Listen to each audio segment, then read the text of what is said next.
Ampifaliana indray no iarana aminao atao anatin'izao fandarana fantariny marina izao dia isorana manokana ny MCTV izay mikarakara an'izao fandarana izao ankasitrahana koa ianao izay manaraka ny fandarana dia androanitsika resaka lohahevitra anankiray izay mahakasika ny firenena dia ny hoe ny firenena izay manohana ny Israel no tokony iarahan'i Madagasikara miasa. Ny firenena izay manohana ny Israel no tokony iarahan'i Madagasikara miasa.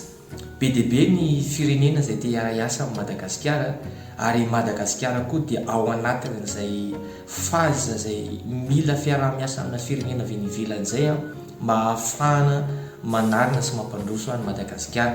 Dia ao anatin'izay mihitsy nefany ireo firenena ireo ny firenena anankiray matoa te hiara-iasa amin'ny Madagasikara dia voalohany indrindra aloha misy tombotsoany ao ambadika an'izay fiaraha-miasa amin'ny Madagasikara izay. Tsy hoe ny hampandroso amin'ny Madagasikara ny tena fahindohan-draha raha voalohany ao anatiny izany fa tsy maintsy ny tombotsoany foana no voalohany indrindra ao ambadika ny fiaraha-miasa izay kasainy atao amin'ny Madagasikara. Dia ao anatin'izay koa nefa Madagasikara dia firenena kristianina satria 5.valopolo isanjaton'ny malagasy dia kristianina avokoa. Dia tsy ho resahantsika moa hoe tena kristianina ve fefandresantsika tany amin'ny fandarana tany aloha tany hoe ohatrany ahoana ny atao hoe tena kristianina, izay asaiko ianao anaraka an'izay raha linany amin'izay lohahevitra izay. Fa isika eto Madagasikara zany dia firenena kristianina ary midikany hoe firenena kristianina dia mifototra amin'ny baiboly, mifototra amin'izay zavatra voalaza amin'ny baiboly foana zany. Ny baiboly zany no lalam-panorenana ambony indrindra ho an'ny Madagasikara raha ohatra hoe firenena kristianina Madagasikara, indrindra fa ho an'ny mpitarika sy ny mpitondra ny firenena zany dia tokony mametraka an'izay zavatra manaraka an'izay zavatra voalaza ao anatin'ny tenin'Andriamanitra maha-firenena kristianina atsika eto Madagasikara izay. Dia tafiditra ao anatin'izay ny fomba fitondrana firenena, ny fomba fiarahana miasa amin'ny firenena dia tafiditra ao anatin'izay voasoratra ao anatin'ny baiboly izay avokoa. Dia maninona moa ny hoe Israel no resantsika manokana fa tsy firenena hafa, fa maninona no Israel no ivon'ny resaka eto amin'ity fandarana androany ity satria voalohany indrindra aloha ny Israel dia izy ny firenena izay nahafantatra an'Andriamanitra voalohany, izy ny firenena izay novidian'Andriamanitra voalohany ao anatin'ny baiboly hatramin'izay mihitsy moa zany. Dia io Israel io dia nanaovan'Andriamanitra teny fanekena, nanao fanekena tamin'izareo Andriamanitra ary nanome teny fikasana Andriamanitra tamin'ny Israel, ary izay teny fikasana Andriamanitra tamin'ny Israel sy fanekena nataon'Andriamanitra tamin'izareo zay dia mbola miatra sy tanteraka foana mandrak'androany satria ny tenin'Andriamanitra ihany tsy levina. Ozy izy ny tenin'Andriamanitra hoe lanitra sy ny tany ozy izy dia ho levina, fa ny teny koa tsy mba ho levina. Ka Andriamanitra zany rehefa nanome teny amin'izareo, nanome teny ninona tenin'Andriamanitra ao anaty baiboly dia tsy ho levina io fa tsy maintsy ho tanteraka foana. Tafiditra ao anatin'izay ireo teny fanekena izay nomen'Andriamanitra ny Israel. Andriamanitra zao dia milaza ao amin'ny Salamo 2:20 Andriamanitra dia milaza hoe mangatà fiadanana ho an'i Jerosalema, ho ambinina izy ety anao Jerosalema.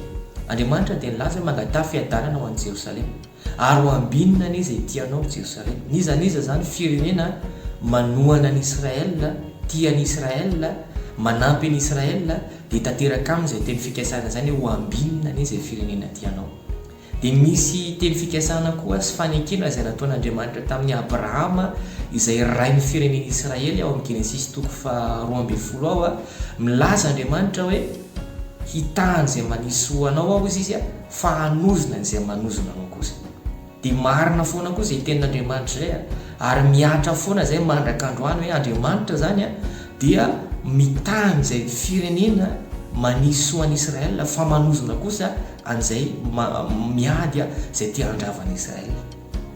Fantatsika moa fa misy ady amin'ny Israel efa hatramin'izay mihitsy izy io fa marina foana nefa ny tenin'Andriamanitra, tsy mahafoana ny tenin'Andriamanitra izay nolazainy tamin'ny Israel mihitsy ny zavatra rehetrarehetra misy sy mitranga fa tanteraka foana ny tenin'Andriamanitra. Manomboka ao anatin'ny baiboly io dia efa marina izay tenin'Andriamanitra.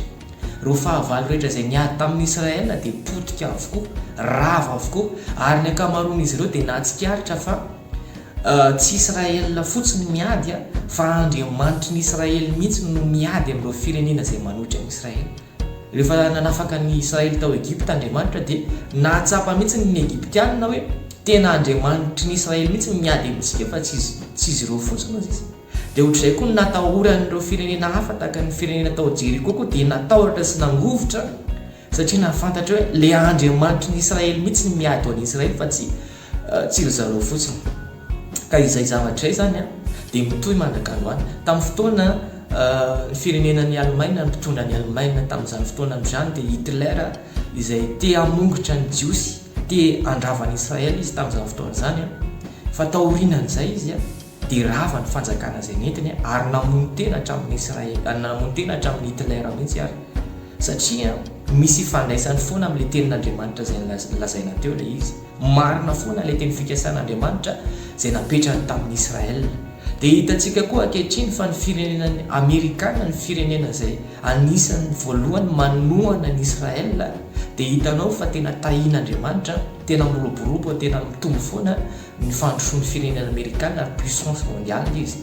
Satria ny filoham-pirenena Amerikana ankehitriny dia Donald Trump dia izy mahatakatra tsara n'izay tenin'Andriamanitra izay, mahafantatra tsara n'izay sitrapon'Andriamanitra izy dia ry zareo tena manohana tsy misy fepetra ny firenena Israel.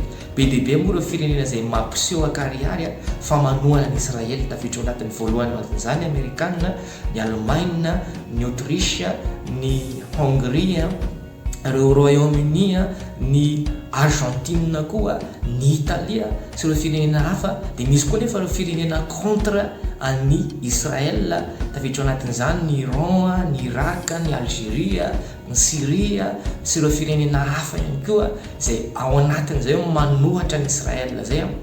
Dia misy kosa nefa ireo firenena neutre, izany hoe sady tsy momba ny tsy manohitra mivantana fa neutre ry zareo, équilibré, dia tafiditra ao anatin'izay isika eto Madagasikara.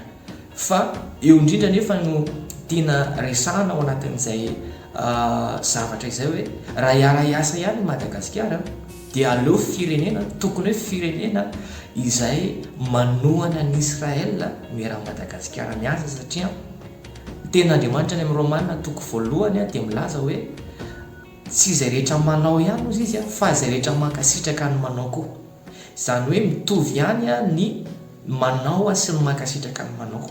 Inona moa no tiantenena ambadika an'izany hoe na dia tsy miady mivantana amin'ny Israel ary Madagasikara fa rehefa miombona sy miara-miasa amina firenena izay miady amin'ny Israel dia mitovy miombona ao anatin'ilay hoe miady amin'ny Israel ihany izy.